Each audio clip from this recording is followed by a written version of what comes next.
এ কথা অস্বীকার করা যায় না যে কৌরবদের সেনাপতি কর্ণ তার প্রতিদ্বন্দ্বী অর্জুনের থেকেও বীর যোদ্ধা ছিলেন, যার প্রশংসা স্বয়ং ভগবান শ্রীকৃষ্ণ করেছিলেন। কর্ণ না কেবল এক শক্তিশালী যোদ্ধা ছিলেন, বরং এক বড় দানবীরও ছিলেন, যিনি সবকিছু জানার পরেও তার কবচকুণ্ডল পর্যন্ত দান করে দিয়েছিলেন। কিন্তু দুর্যোধনের সাথে মিত্রতার কারণে তিনি একাধিকবার ভুল করেছিলেন, যেগুলি না কেবল তাকে মহাভারতের যুদ্ধে দুর্বল বানিয়েছিল, বরং অন্তিমে কর্ণের মৃত্যুর এক বড় কারণ সিদ্ধ হয়েছিল। কিন্তু এত বড় পরাক্রমশালী যোদ্ধাকে ভগবান পরশুরাম কেন অভিশাপ দিয়েছিলেন, এবং এই অভিশাপ কিভাবে কর্ণের মৃত্যুর অন্যতম কারণ হয়ে দাঁড়িয়েছিল? আর এরপরে কর্ণের মৃত্যুর সময়ে ভগবান পরশুরাম যখন তার সাথে দেখা করতে এলেন, তখন তিনি কর্ণকে কি বলেছিলেন? আপনারা এই কথা তো সবাই জানেন যে কুন্তিপুত্র কর্ণের দেখাশোনা এক রথ চালকের ঘরে হয়েছিল, যার কারণে তাকে সুতপুত্রও বলা হতো।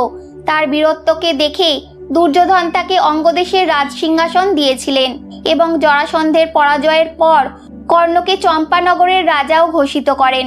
দানবীর কর্ণের মতো মহান যোদ্ধার জীবন কোনো তপস্যার থেকে কম ছিল না। কর্ণকে এমন কিছু ফল ভোগ করতে হয়েছিল যাতে তার বিন্দুমাত্র কোনো দোষ ছিল না, কিন্তু তাও না জেনে কিছু কর্ম ও অন্যের উপকার করার জন্য তাকে 3 বার অভিশাপ দেওয়া হয়েছিল, এবং যা পরবর্তীতে প্রাণঘাতী সিদ্ধ হয়। কর্ণের এই 3 অভিশাপের মধ্যে 2টি অভিশাপ 2 ব্রাহ্মণ তাকে দিয়েছিলেন, এবং এই 2টি অভিশাপই ভুল দিশায় তীর চালানোর জন্য তিনি পেয়েছিলেন। এছাড়া তৃতীয় অভিশাপ ভগবান পরশুরাম তাকে দিয়েছিলেন। কিন্তু ভগবান পরশুরাম কেন কর্ণকে অভিশাপ দিয়েছিলেন তার বর্ণনা মহাভারতেরই একটি পর্বে পাওয়া যায়। কর্ণ যখন ধনুর্বিদ্যা শেখার জন্য গুরু দ্রোণাচার্যের কাছে পৌঁছালেন, তখন দ্রোণাচার্য তাকে সুতপুত্র হওয়ার কারণে ফিরিয়ে দেন। কর্ণ এতে হতাশ হয়ে ভগবান পরশুরামের কাছে পৌঁছালেন। পরশুরাম কর্ণের প্রতিভাকে দেখে তাকে শিষ্য বানান। একদিন অভ্যাসের সময় যখন পরশুরাম ক্লান্ত হয়ে পড়েন, তখন তিনি কর্ণের কোলের উপর মাথা রেখেই শুয়ে পড়লেন। কিছু সময় পর সেখানে এক বিছে আসে। ওই বিছে কর্ণের হাঁটুতে জোরে আঘাত করে। কর্ণ ওই সময় ভাবলেন যে যদি সে বিছেটিকে সরানোর চেষ্টা করেন তাহলে গুরুদেবের ঘুম ভেঙে যাবে। এই কারণে কর্ণ বিছেটিকে সরানোর বদলে তাকে আঘাত করার জন্যই রেখে দিলেন। এতে করে কর্ণের হাঁটু থেকে রক্তপাত হতে শুরু করে এবং তার ভয়ঙ্কর ব্যথা হতে থাকে।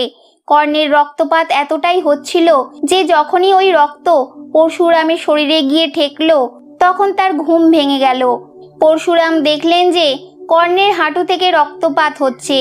এই দেখে পরশুরাম ক্রোধিত হয়ে উঠলেন এবং বলতে লাগলেন যে এত সহনশীলতা কেবল এক ক্ষত্রিয়ের মধ্যেই হয়।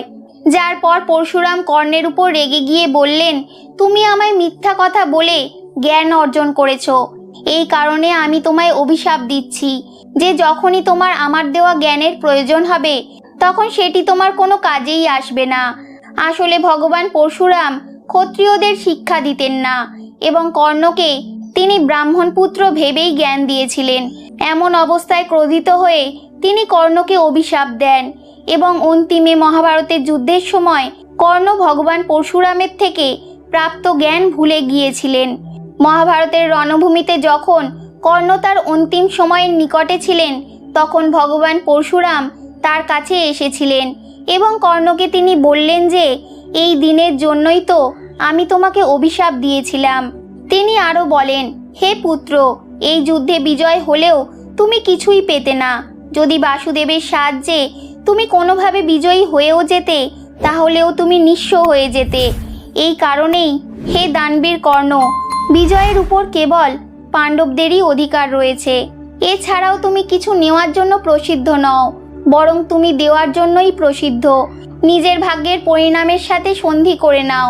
অভিমন্যুর হত্যায় অংশ নিয়ে দুর্যোধনের ঋণ থেকে তুমি মুক্ত হয়ে গিয়েছ। হে পুত্র, আমার আশীর্বাদের ছত্রছায়ায় এসো এবং মৃত্যুলোক হোক বা স্বর্গলোক, যখনই বীর মহাবীরের সভায় তোমার নাম নেওয়া হবে, তখন সবাই উঠে দাঁড়িয়ে তোমার জয় জয়কার করবে।